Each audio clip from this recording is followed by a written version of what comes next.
একই রকমের মুসুর ডাল খেতে খেতে বোর হয়ে যাচ্ছ? চলো তাহলে দেখা যাক একটা নতুন রেসিপি মুসুর ডালের। এই মুসুরির ডালটা ছিল খোসা শুদ্ধ, এটা দিয়েছিলাম মামার বাড়ি থেকে। তো প্রথমেই ডালটা সেদ্ধ করে নিতে হবে, তারপরে কড়াই তেল দিয়ে সামান্য রসুন কুচি, পেঁয়াজ কুচি আর লঙ্কা দিয়ে ভালো করে নাড়তে হবে। হালকা হালকা ভাজা হলে তার মধ্যে দিয়ে দিতে হবে আদা কুচি।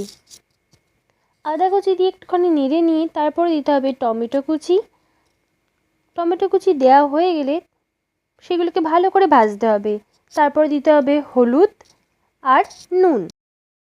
নুনটা পরিমাণ মতো দিতে হবে, এখানে অনেকটা করছি তাই অনেকটাই নুন লেগেছিল আমার। তারপর দিতে হবে জিরে আর ধনে গুঁড়ো। তারপর সামান্য কড়াতে জল দিতে হবে যাতে মশলাটা পুড়ে না যায়। তারপরে ভালো করে মশলাটা কষিয়ে নিতে হবে, দেখবে টমেটোগুলো গলে গলে আসছে। তারপরে সেদ্ধ করা মুসুর ডাল আর আলুটা দিয়ে দিতে হবে সেই মশলার মধ্যে। তারপর মশলার সাথে ভালো করে মুসুর ডালটা নাড়িয়ে মিশিয়ে নিতে হবে, দিয়ে সামান্য জল দিয়ে দিতে হবে মুসুর ডালটার মধ্যে। তারপর মুসুর ডালটা ফুটে উঠলেই তার মধ্যে দিয়ে দিতে হবে সানরাইসের চানা মশলা, যেটাই স্বাদ বাড়িয়ে তোলে দ্বিগুণ। আমি এখানে সানরাইসের গুঁড়ো মশলাই ব্যবহার করেছি।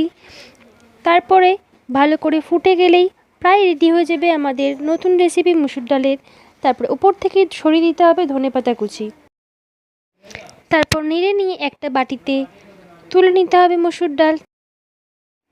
তারপর উপর থেকে পেঁয়াজ কুচি আর শসা কুচি দিয়ে দিলেই হয়ে যাবে রুটি দিয়ে খাওয়ার জন্য একটা সুস্বাদু ডাল। তো তোমরা অবশ্যই বলবে এই রেসিপিটা তোমাদের কেমন লেগেছে। ভালো লাগলে অবশ্যই ফলো করে সাবস্ক্রাইব করে পাশে থেকো। দেখা হচ্ছে পরের ভিডিওতে।